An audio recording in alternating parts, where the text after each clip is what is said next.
Alrighty, well, good morning. That was not fun, for lack of better words, this morning. The first 5 minutes of the game was exciting. Haliburton hits three threes, and it just looks like we're going to get a classic game seven. And I don't even really know what to say about the game. The injury to Haliburton is so depressing. It is so, it's just unbelievable. I mean, there's just no words for it. Uh, the rest of the game kind of was like a blur. Felt like the Pacers had a chance. Obviously, they're winning at halftime, um, and then they run out of gas. Slash, they turn the ball over, and you just can't help but think, what that game could have been like. And then when you go big picture, it's just even more depressing. And I've been around sports, for a while now. I can't really think of an injury that has been that uh, just like being so far removed from it and not having skin in the game besides a couple bets, but no relationship with the person, the family, the team.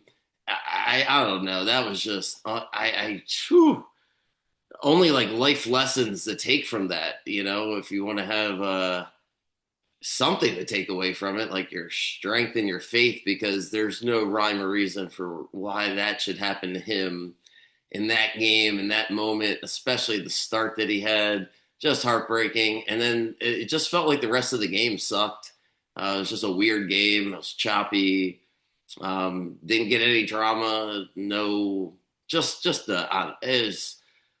I don't even know. Like, I really still don't know what to say about the game because I can't stop thinking about like how hard it is to get to that level, to get to that moment. And the other guys that have gotten injured, they've already had moments. Whether it's Durant or Tatum, the first two that come to mind. You think about Brady's injury in whenever that was, '08, and he had already won three of them.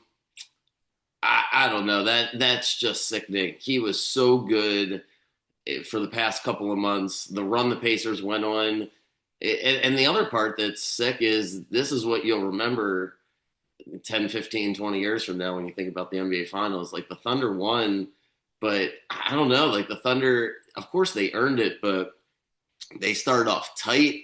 I mean, if you go to those first 5, 6 minutes, Shea's forcing up a couple shots, a couple bad shots. The Pacers are running. The ball's whipping around. The Pacers are feeling good. Siakam's hitting threes and ones.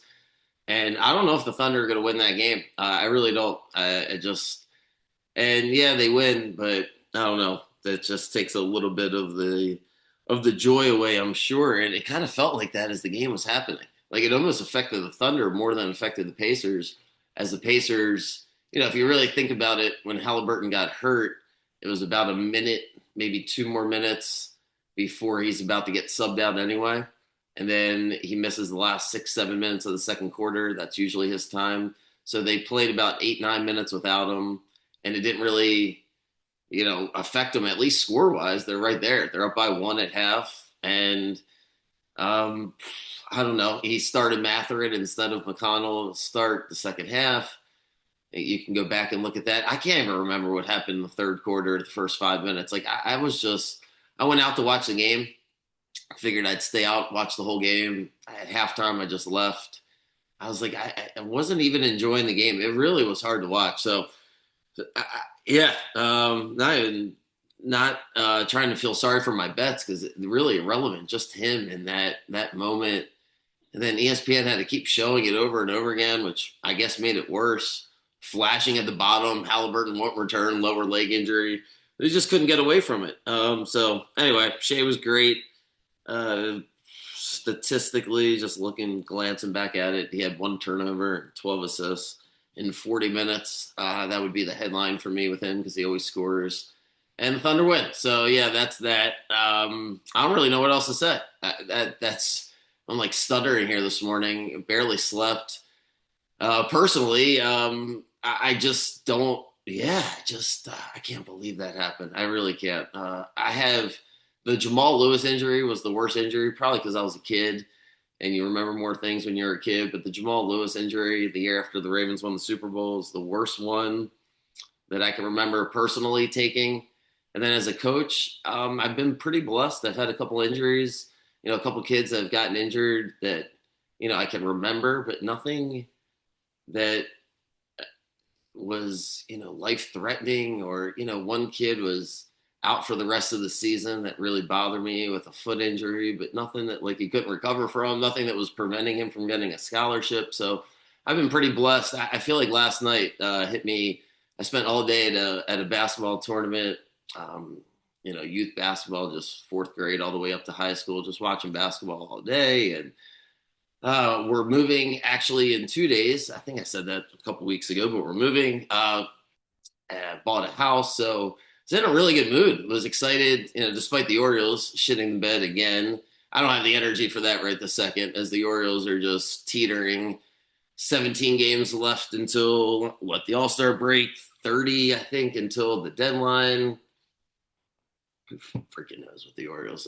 Start and stop, start and stop. That's the Orioles lately. But anyway, I was in a pretty good mood, pretty excited for Game 7. Felt great first 5-6 minutes of the game, and then just dejected this morning.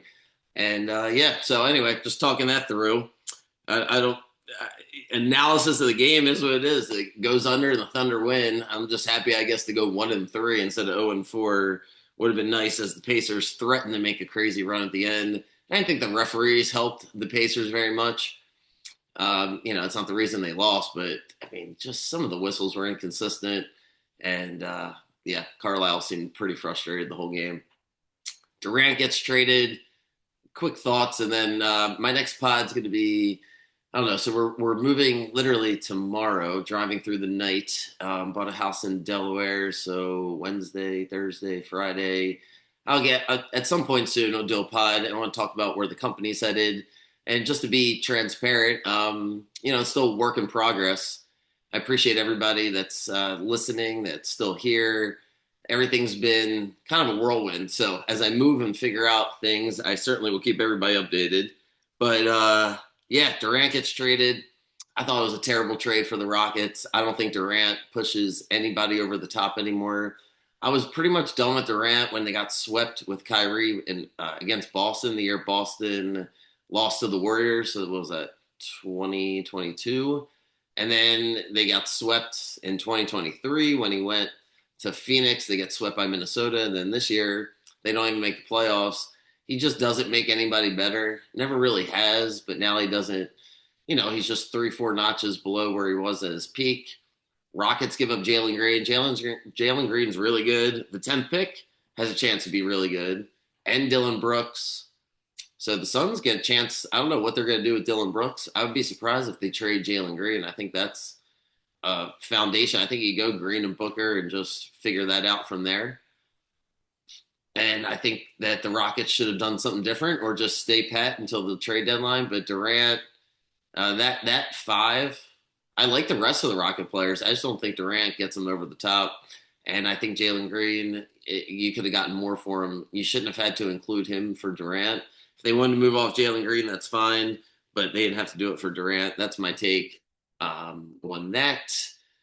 As I mentioned, the Orioles are teetering. We'll see what happens this week. I keep saying that. We'll see what happens this week. But that's what I got for this morning. Sorry that this is so, I really don't know what else to say about the game yesterday. It's just unbelievable. So my analysis is the Pacers had a chance to win the game going into the second half, and the Thunder definitely deserved to win. They used their defense to just smother Indiana, but just felt like, I don't know, that the game doesn't, I don't want to say that it didn't count, but just wasn't a real game. I got nothing really else to say about it. It was just that depressing, that sad of a game.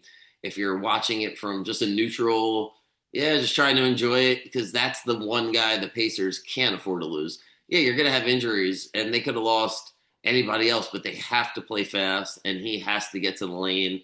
He was doing both of those things.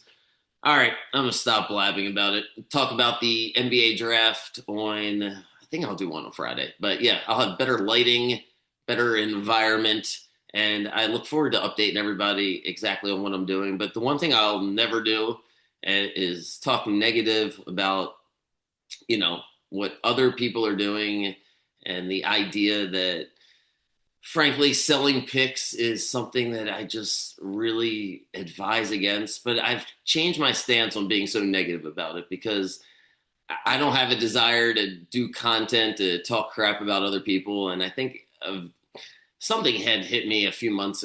I don't even know. It feels like a while ago it hit me where I'm like, I just have no desire to be in this space to make a name for myself by putting other people or other companies down, especially when look, people have to make their own mistakes. Frankly, you can't help everybody, and all I can do is be honest and point you in the right direction, which is if you're buying picks from somebody, you're really making a mistake. If you're spending more than $1, like that's just how I look at it. These games are extremely unpredictable. So what you'll hear me as I pivot towards football season, whoever I bring on, and that's why, frankly, the company hasn't grown because I just refuse to go back to the business of selling picks. I just don't believe in it.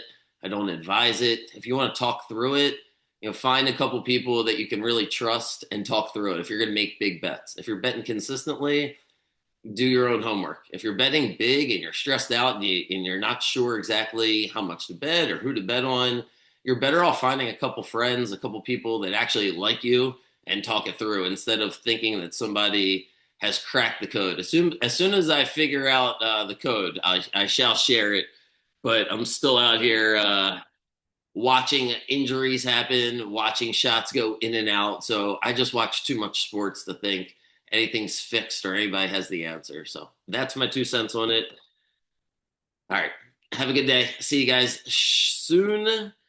And yeah, Thunder win. They certainly win. Pacers lose. Tough, tough, tough, tough. All right. I'll see you guys soon. Have a good one.